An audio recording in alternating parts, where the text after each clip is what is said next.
Okay, so here we are. It's possibly one of the only book launches where everybody gets to congratulate everybody else. Yeah.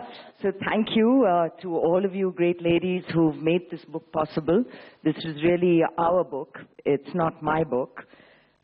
But what I do get to do today is to grill some of you, and in particular, one person who has grilled me a lot, and that is Shereen Bhan. Yeah.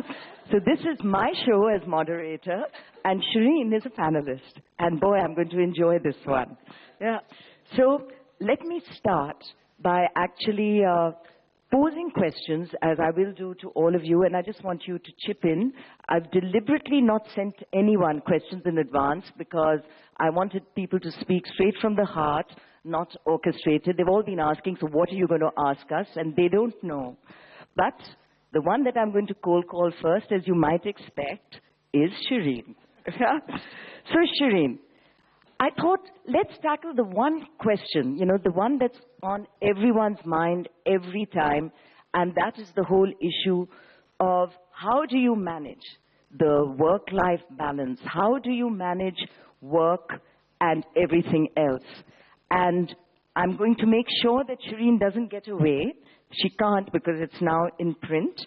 So what Shereen says, which is really a tough one, and you know, the beautiful thing about this book is there are people here who I thought I knew really well, and then until you read the book, you realize a lot more about the person. So Shereen talks about the fact that I feel the need to prove myself every day. I wonder if this is a function of being a woman, if at a subconscious level, I have a heightened sense of being judged and evaluated every minute.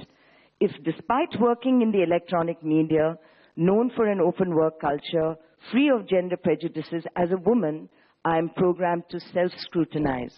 So what you get there is this whole issue of what am I and how do I need to position myself?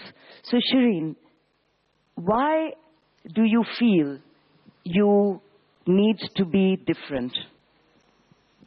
Well, thanks very much, Naina. And I have to say that I like asking the questions, not so much answering them, but I'm going to try and give it a shot. I think it's important, especially in what we do and the sort of work that we do, that you have to find your own voice. You have to be very clear about how you position yourself. You have to carve out a niche because it's a fairly competitive industry. It is also increasingly a very commoditized industry. And hence, if you don't stand out from the pack, you're going to sort of get lost. And I think that I can speak for perhaps everybody here who is looking at building a career and not just doing a job. And I think it's important and imperative that you think these things through. So through the course of my career, the last 15 years that I've been at CNBC TV 18, I think if I can say that there is one differentiator that differentiates me from my colleagues or from my peers, it perhaps would be versatility. I think I've attempted to do just about everything, from research to production to direction to writing to anchoring to feature shows to long format shows to investigative stories.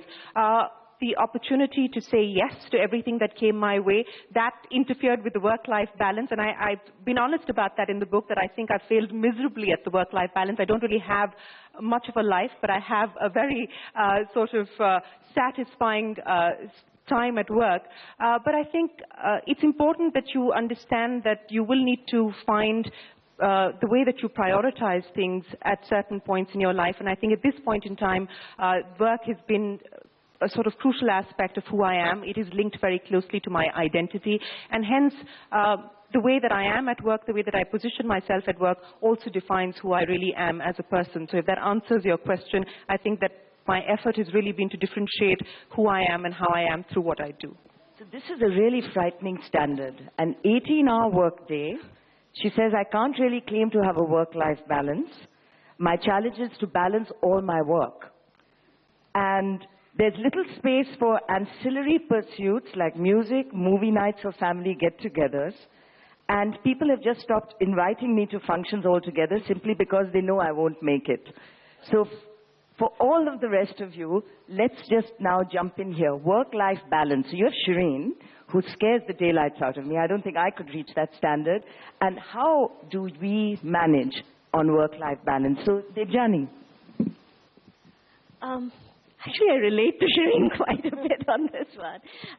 But Naina, work-life balance is so personal, right? For me, 18 hours or 20 hours at work might be perfectly okay on some days, and some days it's not. But I think we overdo it. I think work-life balance is extremely personal. It's what we have to be comfortable with in our skin. What's important is something you said in your chapter, and that's the me time. For me, that's much more important than anything else. If I can have that and a healthy balance of that, I'm okay working up to 20 hours if I need to. I don't feel too guilty about it. I think the family understands. The support system understands. Yeah, I don't get invited to parties, but that's fine. Those are the trade-offs you make. But it's what you are okay with. And Jyostna, you talk of sleeping 4 hours. How do you manage to look that way, sleeping 4 hours? Well, I've actually graduated to 6 hours now, so I guess that's why I'm looking better. It is very personal, and I think you just have to qualify your day and slot it. You have to do it. There's no two ways about it. I mean, whatever output you have to give, you do. And you have to make time for your children, for your parents, if they're alive, and I'm fortunate to have a mother. I still manage to see her every single day. I just leave home earlier so that I can spend 15 minutes with her in the morning. And the grandchildren who come up to me on a Saturday. So I think it's all personal. I mean, what is it that you're really looking at? If it's quality time, then you'll find it. You may not get the quantity, but you will get the quality if you really make an effort. And then the guilt, Mirai, the guilt. The guilt of being a mother while you work, and how do you handle that? I think all the working women I've spoken to who have children have some dose of guilt, and I think it's not necessarily a bad thing. I once read a book saying, why does everyone run around saying to women, don't be guilty? I mean, guilty also helps to keep the balance, keeps us sensitive, keeps us whole. And like the other colleagues here and sisters on the panel, I also find the work-life balance a challenge. I think most of us here, and that's why it's challenging, are work-centric. We're work-centered women, but we also are mothers, we are also partners, and we are friends. And a couple of things, I think friends and family, some of whom are in this room, keep me sane, help me maintain the balance. And most of all, the women who I work with every day, shoulder to shoulder, who know no leisure, who work night and day, and yet keep smiling, manage to keep the family together and do an incredible amount in their lives. So I think that really helps me get a perspective and the work-life balance. So it's family, but it's also the me time. I've actually said that that's the part of me I've left behind, and I view work and family as two crystal balls, which I'm not going to let drop because they'll shatter. But me time's the rubber ball that sort of bounces around and rests down there, and I'll pick it up as and when I have the time, which will be quite soon, I hope, as I retire. Pallavi, you manage, though. You manage with cooking, for your grandchildren, with gardening. I mean, how do you do that? I think that's only on Saturdays or Sundays, but I enjoy cooking and I enjoy gardening. It's my me time. So I think I spend my me time doing that. But let me ask, what is work-life balance? In all my years of practice, I still want to understand what is work-life balance. I think like all my colleagues here, we've been far too focused on our work. But somehow at the same time, one has managed that the family still remains in that crystal ball that cannot drop.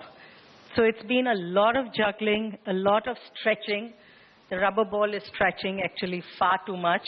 But I don't think there's a balance that you can actually achieve if you really want to work and be focused on work.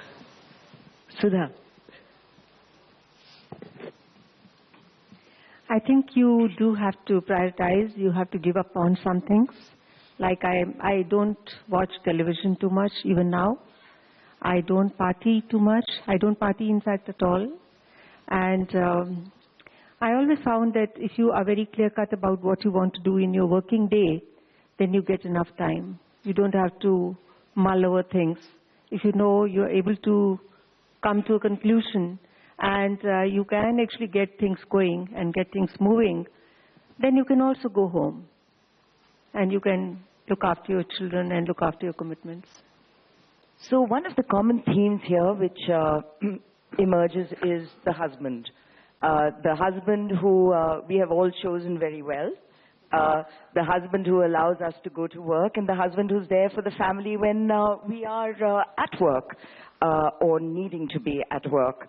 So husbands, Sudha, I'm coming back to you now. You had a working husband in the IAS like you were, and you speak in glowing terms of him. He's here in the audience. And dare I say, we should give a big hand for all the husbands who have allowed us to be where we are. So Sudha, tell us, how is it that Gopal was such a fabulous support to you through the years? I don't know. I think, first of all, this question of being allowed, I think I'm not a feminist, but somehow being allowed, I think, is a bit much. Actually, well said. As I mentioned, we are batchmates, and I think it was always understood that I would work. But I took it upon myself to work in a way that would get me into a compressed working day so that I could be around. And when I was sub-collector and collector, actually, Gopal and I were posted apart. And we had a small baby boy at that time, and we used to talk about the mystery of the disappearing mother and the invisible father. So there were sacrifices. Later on, I found that when I was collector, my files, which were very large, a very big bundle, used to be delivered at home.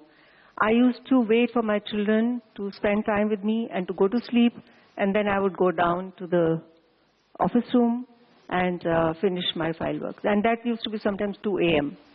So you do cut back on some things, but like hobbies. I mean, I've been painting from the time I remember, but I had an exhibition only when my daughter was in her first year in college. Not till then. I never thought of it. So husbands. I think you're right. We all chose well. I must say that right from the time I got married, I think both of us understood and knew that I would work.